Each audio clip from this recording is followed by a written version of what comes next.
What's up, suckers? It's me. I'm back. I hope you guys had a fantastic new year.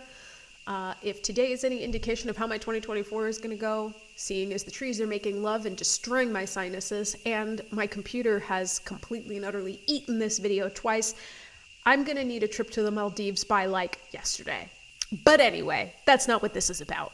This is about the fact that you are here, and I'm glad you're here, and whether this is the first time or the 50 millionth time, thank you so much for being here. If this is your kind of thing, please make sure you like and subscribe. It means a lot to me. It helps cool people find me, helps me find cool people, and that's really the only thing that makes all of this bullshit worth it. Anyway, I am here to talk to you guys today about burnout. I know that we are earlier on in the year, and so it may not be quite that time yet, but the way that I look at it is you want to make sure that you install the smoke alarm before there's a fire in the kitchen. So let's try to make sure that we kind of have things together, and then hopefully you won't burn out quite as much, or if you do, you'll know what to do. Before we get into that though, I kind of want to talk about 4 ways that I have seen that are very common in ADHDers with burnout that we don't tend to catch. Most of the time, burnout kind of looks the same no matter who you are, neurotypical, neurodivergent, doesn't matter. But there are 4 that I have noticed with myself and with clients that we don't always catch on to as signs of burnout. And I wanted to go through those real quick. So the first is quitting. I went through a video about this some time back about how we sometimes are hit with these needs to quit, and how sometimes we need to figure out, is this my ADHD talking, or is this an actual genuine need to quit? And the reason for that is that we are amazing at rationalizing things to the point where we could probably win gold medals in it. And the issue with that is, though, we sometimes use quitting as a way for our brains to tell us that we are tired of thinking about the same thing over and over and over again. And we don't always catch that until it's too late and until we've given up on something that we actually did once love. Personally, I had something like that happen when I was a photographer. I thought that I just hated photography and I was done. I quit. And then I found that really what it was is I liked doing photography. I loved it, but I loved it as a hobby, not as a job. But I needed that break, that distance, to be able to tell that quitting was not the answer, or it wasn't. Quitting it as a job was the answer, but quitting it altogether was not. And the only way that you're going to get that difference is by taking that space away from the thing in particular that we are talking about. And, sometimes it's good to ask yourself, just to see if that's what this is. Did I love this thing before, and how often have I been doing it lately? And if those questions kind of track with this being burnout, then give it some time. And we'll talk about a little bit more about that later. The other way that I have seen this play out is I have seen ADHDers, and I have also done this, resort to distraction. And distraction, it looks like you have this project or this thing that you're supposed to be working on, and instead suddenly that big mountain of laundry that you have been ignoring for the last 3 months looks really important. Or this other project that you dropped 3 months ago is suddenly the only thing on your mind, and everything else in the world is suddenly way more important than this one thing. And if you're listening to this and you're saying, okay, but I don't get how this is different than procrastination, I consider them to be a little bit different, because with distraction, you have the energy to do the thing that you're looking to do. Your body and brain just don't want to give any more energy to it. So they are trying to, are trying to push that energy out to everything else around you so that it does not have to zero in on the thing that you're burnt out on. Usually, the reason why you are doing everything you can to avoid it is because your brain is tired of thinking about whatever it is. And then there's anger. That's very common around ADHDers for a lot of different things. We deal with emotional dysregulation, and anger is probably one of the easier emotions for us to grab onto. Usually, in the case of burnout, I have found that anger tends to come hand in hand with guilt, because deep down inside, we're feeling like we should be paying attention to whatever this thing is, or we would like to, but we can't seem to make ourselves do it, and we don't know why. So we turn that outward towards the people who ask about it. Like the moment someone says, hey, how's that novel going that you're writing? Our first response is, to get really pissed off, but we're not mad at that person. We're mad at the fact that we know that we would like to be working on it, but we haven't been. And lastly, there's procrastination. I brought this up when I was talking about distraction. The two are very similar. However, with procrastination, I find that we could literally have nothing else to do, but we will still not do the thing. We will nap. We will sit on the couch and watch TV. We will do whatever we possibly can. And this usually comes hand in hand with bodily fatigue, I've found. We will just avoid doing whatever it is so that we don't have to think about it. We have bills on the table and we've been thinking about money all month. And so this procrastination is kind of our brain's way of telling us, I'm tired of thinking about money. I don't want to think about it anymore. So the one common thread that you might see in all of these is that burnout really is kind of your brain and body's way of setting a boundary. It's trying to tell you, I can't go any further past this point. And unfortunately, we are in a society that tells us that that means nothing, that we should push through anyway. We should treat all of life like a gym and push through the pain, without realizing that pushing through the pain now means that we are going to be sore as hell later. Mentally, obviously, but you know what I mean. So honestly, the best way to stave off those feelings of burnout, it's a simple answer, but it is not easy. And that is finding balance. Finding balance between the compartments of your life. Here's the thing. ADHDers are usually 0% in or 110% in. We're either standing still or we're trying to sprint the entire damn marathon. Neither of those ways is going to get us to the end of wherever we're trying to be. It's not going to get us to cross that finish line. And so what we have to do is we have to figure out a way to balance work, housework, and personal life in a way that makes us feel as if we are kind of running all legs of the race at a reasonable pace. Now, I'm going to be doing a class about this in April, so keep an eye out for that, because this is a lot to talk about in a video. But there are 5 main points that I tend to try to adhere to myself, and that I try to make sure my clients adhere to make sure that you kind of have something going to help keep you paying attention to the parts of your life that matter to you. Because burnout, by the way, generally tends to come from a feeling of being out of control. And that feeling of being out of control generally comes from feeling like you are not paying attention to the things that you'd like to pay attention to.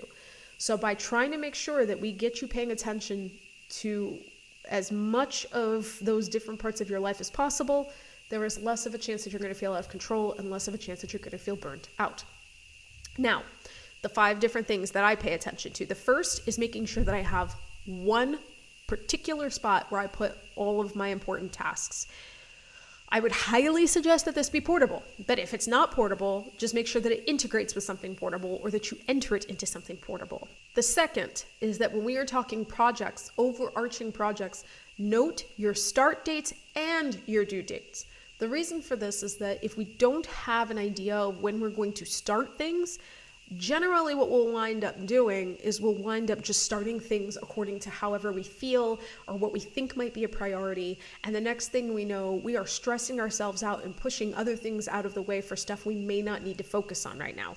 So knowing when you should start something, starting at the end and working back until you know where you should start a project is a great way to make sure that you are not giving yourself any stress over anything that you don't need to worry about right now. Then we come to the more granular question, the question of putting together your days. Now, take it day by day. Obviously, if there's something that has to be done that week, you can put it down there for the week and plan for the week, but do not plan granularly for the week. Only do that for the day. Use the task stacking method that I've talked about numerous times, making sure that you put in your non-negotiables and high priorities first, and then put in the things, keeping in mind how much energy you have and how many hours you have in a day, that you would like to get into your schedule. And then this fourth thing is more of just a point here, but if you are planning on starting a new regimen or a new routine, start low, go slow. Put something into your calendar there, but start even lower than you think you need. Like if you want to read it for an hour a day, put that down to an hour a day for 3 days or 15 minutes a day. And once you can commit to that and keep up with that, then up it. Otherwise, that's going to be very demoralizing if something happens because you don't know how this is going to fit into your schedule and you wind up not getting to that goal that you're meeting. And the last thing we want is to want you to be demoralized, especially in connection to personal tasks, to self-care. Which brings me to the very, very important fifth point, the equation that I try to follow every day. And that is that I do not try to include more than 3 work tasks a day, more than 2 house tasks a day, and I try to make sure that there is always between 1 and 2 personal self-care tasks on my schedule a day. Now, if you're thinking about that and you're counting and you're going, that's 7 tasks, keep in mind, I said no more than 3, no more than 2. Honestly, I think that if you can do 2 work tasks, 1 housework task, and 1 self-care task, that's a perfect number a day. But I know that that's not always possible.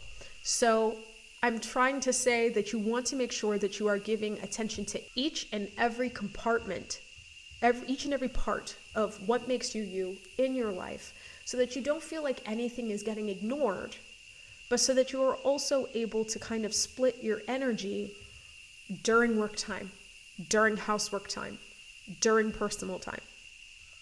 And if you work in an office and you're like, okay, but I'm at that office for 8 hours a day anyway, this still works. It still works. It means that you split up your workday however you need to.